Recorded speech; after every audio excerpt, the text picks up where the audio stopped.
Ya estamos de regreso en Comunicarte, con más ideas que vibran en voz alta.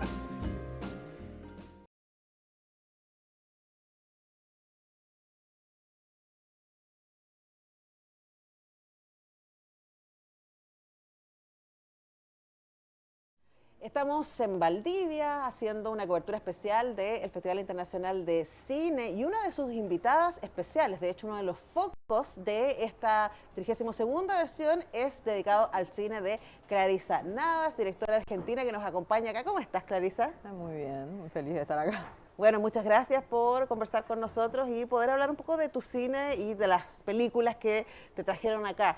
Una de las cosas que a mí me interesa del trabajo que tú has hecho tiene que ver con que es un cine muy situado, que para ti es muy importante que se note Corrientes, que se note la frontera, que se note la cotidianidad de las personas con las que creciste y con las que sigues viviendo, porque tú no te fuiste de ahí, ¿no? Hablemos de por qué para ti es tan importante que el cine sea local. Bueno, hay muchas cuestiones que hacen a la importancia de eso, pero sobre todo porque Argentina, como muchos otros países de Latinoamérica, ¿no? Tiene un cine muy centrado, muy hecho en Buenos Aires, en el caso nuestro. Y entonces para mí tiene una importancia muy radical poder trabajar desde otros lugares y desde narrativas y desconstrucciones de imágenes que justamente trabajen sobre lugares y problemas que estén situados y no que respondan a esta cuestión distante y también muy hegemónica que tienen los centros, ¿no? Y sobre todo que ese trabajo también pase por un crear con otras personas del lugar. Eso es muy importante y muy clave, creo, en las películas que hice hasta ahora. Y ahí aparecen cosas que resultan muy particulares. Una tiene que ver con los escenarios, ¿no? En tus 3 largometrajes, bueno, no sé si el último podemos calcular el largometraje, pues son 2, básicamente, son 4 horas de película, El Príncipe de Aranagua, que es lo que estás estrenando acá también. Aparecen entonces un habla, aparecen un tipo de personajes y aparecen un tipo de escenarios y situaciones que son súper particulares. ¿Te llama la atención que esa particularidad tenga tanto eco más allá de Corrientes? La verdad que siempre, desde la primera película, me llama mucho la atención porque creo que son como universos, mismo dentro de Corrientes o de la región, como bastante al margen, que tienen que ver con los espacios también que transité toda la vida. Entonces, que luego eso tenga, ¿no? como un interés o una forma de relación con lugares tan distantes de otras latitudes es bastante increíble, ¿no? Una sorpresa siempre. Pero que también hace para mí a desbarrancar un poco esa idea que muchas veces, que creo que es tendencia, ¿no? De pensar en universales, que se dice, bueno, hay que hacer cosas universales, ¿no? Y que parece que lo universal es una abstracción, para mí todo lo contrario, o sea, creo que hay algo que puede llegar a tener una relación universal siempre y cuando tenga que ver con una experiencia situada, ¿no? Pensaba en qué es lo que detona, ¿no? Porque vi la primera parte del Príncipe de Nanagua y me impactó mucho la decisión. Es decir, me encontré con este niño de 9 años que es de un nivel de carisma y de una onda impresionante, pero luego decidir, voy a pasarte una cámara para que filmes y vamos a hacer una película juntos. Lo traigo como ejemplo de lo que a ti te llama la atención y que tú dices, ok, aquí hay una historia y aquí hay una película.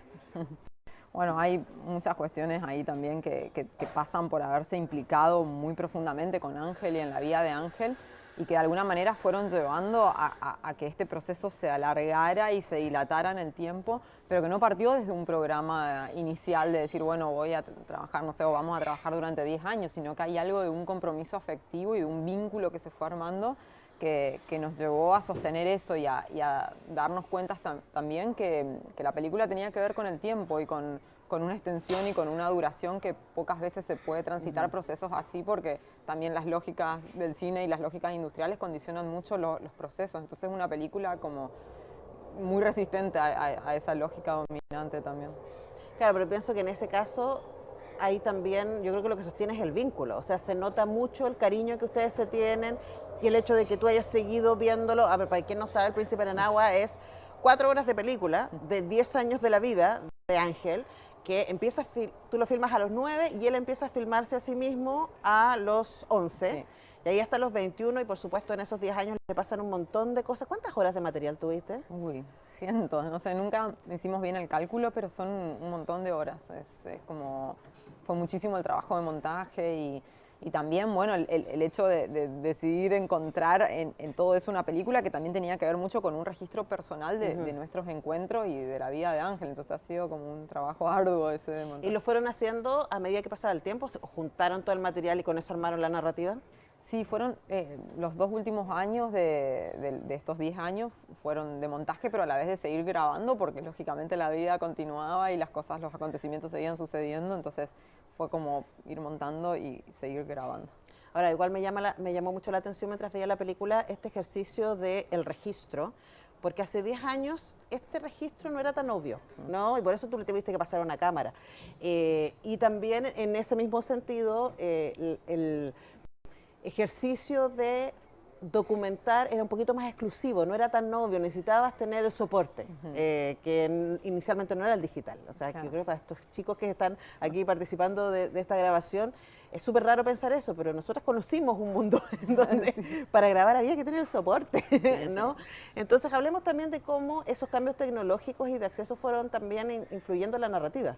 Bueno, creo que la película justamente es una experiencia que tiene que ver con esos cambios de formatos todo el tiempo. Ángel arranca grabando con una Handycam que le regalamos y ya enseguida puede tener un celular al poco tiempo, y eso también hace que pierda un poco el interés en ese tipo de registro y empieza a hacer videos que inclusive era como toda una cuestión entre nosotros, pues yo le decía, trata de grabar más tiempo, ¿no? Y enseguida se codifica algo en relación a la duración de esos videos. Ya empezamos como, lógica TikTok. Claro, cortitos, y después ya en la entrada de la adolescencia hay mucho de eso y de una forma de relación, porque digo, todas nuestras relaciones contemporáneas de alguna manera tienen un soporte audiovisual, o sea, y entonces también hay algo del vínculo para mí muy atravesado por esa lógica, ¿no? de esas imágenes. Entonces la película es una extensión en la duración, pero también una extensión en los cambios de formato, en las relaciones y en lo vincular.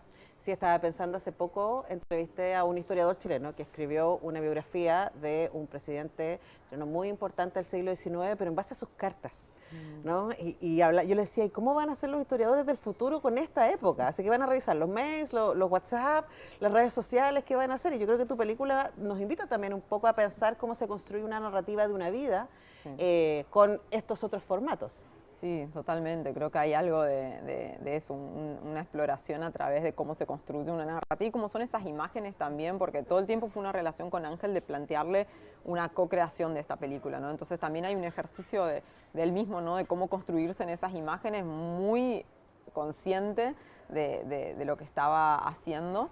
Y creo que esos videos también que van configurando en la adolescencia, no sé, una idea de masculinidad, una idea de cómo se quiere ver, bueno, hablan mucho de un momento y de un tiempo también. Que es distinto, yo pienso, a nuestra generación o bueno, tú eres más joven que yo, pero a las generaciones que vinimos antes, en donde no estábamos tan expuestas a la autoimagen de manera consistente. O sea, yo hago clases de radio hace más de 20 años y me acuerdo que al principio los alumnos se ponían muy nerviosos con escuchar su propia voz.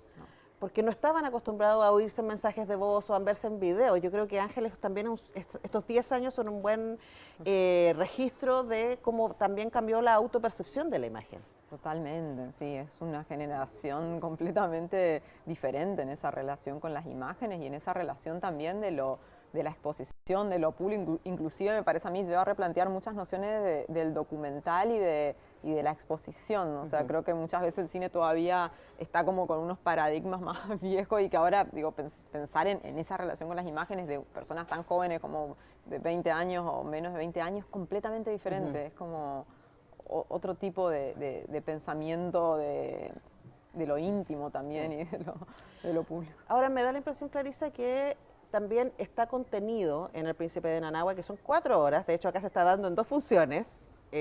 Hoy día, mañana se va a dar las 2 juntas. Sí, siempre damos juntas con un intervalo de 10 minutos. Como para que la gente pueda ir al baño, tomarse un café. Sí, exactamente. Pero es raramente entretenida, digamos, o sea, son 4 horas que van pasando, porque pasan muchas cosas, ¿no? Y además es muy interesante ver cómo él va cambiando y cómo él, cosas que inocentemente filmaba, compartía al principio, ya después no tanto, pero ahí me pregunto también en este diálogo que ustedes tuvieron respecto a, ok, ¿qué vamos a dejar en la película?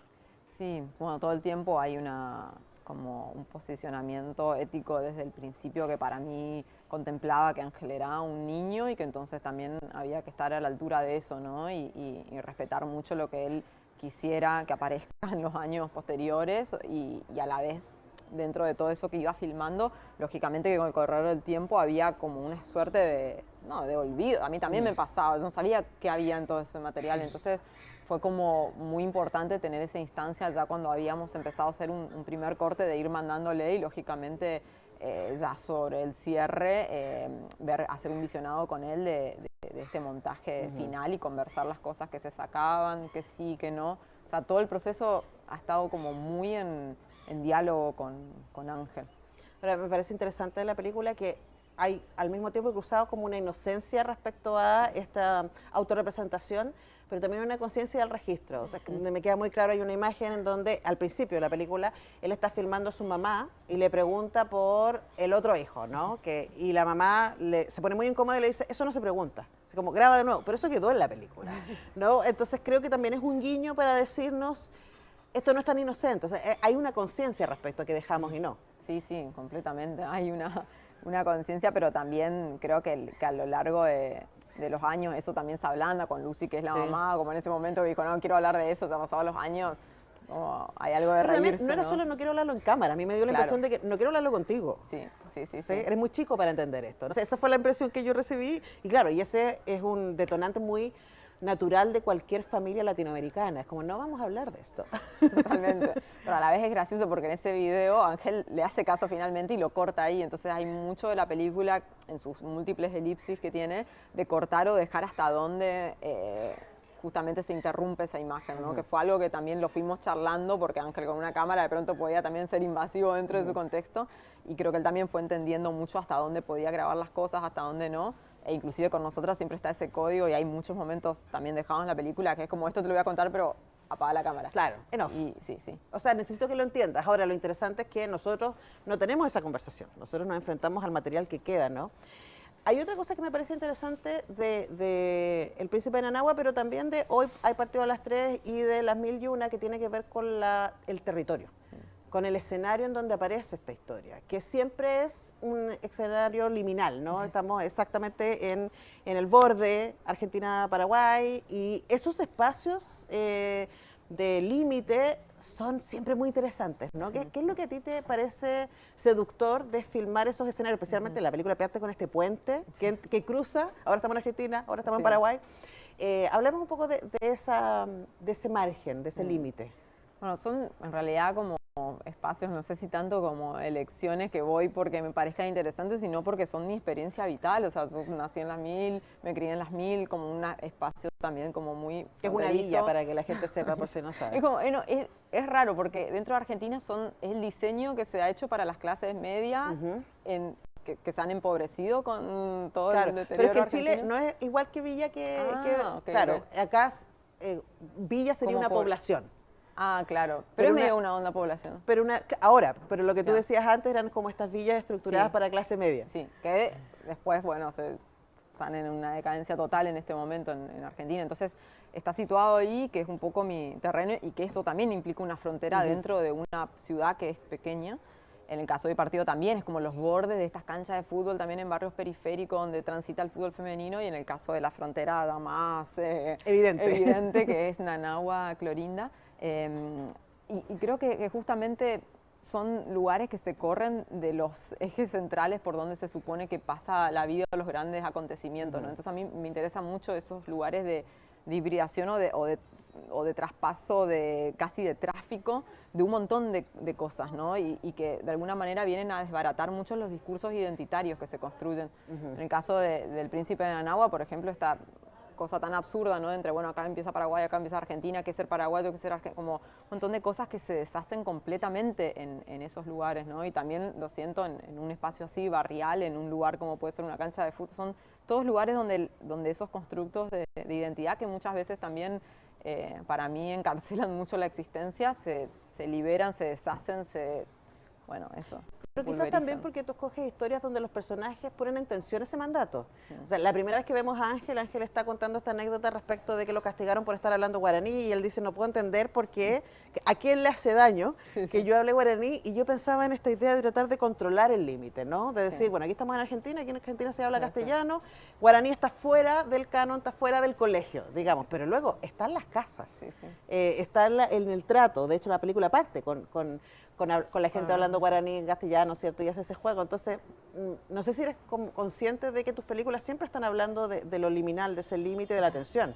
Sí, yo creo que sí, o sea, no es algo tan buscado conscientemente, pero termina siempre estando en esa tensión, como bien decís. O sea, chicas que quieren jugar fútbol en una villa, a ver. Sí, totalmente. No, además que siempre está asociado a la idea de Corrientes como, bueno, la mujer, madre, como un montón de constructos así como muy conservadores también, y que de pronto esa representación para mí corre mucho el lugar de la mujer en Corrientes, de las mujeres en Corrientes, ¿no? Y lo mismo lo que se puede esperar de las 1000 viviendas, que un barrio más marginal, drogas, cosas así, de pronto está todo tu universo queer, disidente, que es pero también real el límite. también, y también completamente límite. Entonces son siempre esos territorios como existenciales para mí, porque son territorios físicos, pero son como territorios existenciales también. Ahora, ¿qué pasa cuando... Claro, yo para preparar esta entrevista pensaba en las películas tuyas que había visto en festivales y en cosas así. Ahora me preparé con El Príncipe en Agua, pero pensaba en cuando ya tienes obra, ¿no? Y cuando un espacio tan relevante como el Festival Internacional de Cine de Valdivia te dice, vamos a hacerte un foco. ¿Qué te pasa con esa idea de la retrospectiva? Bueno, me siento grande, de pronto Sí, como digo, espérate, ¿cuántos años crees que tengo?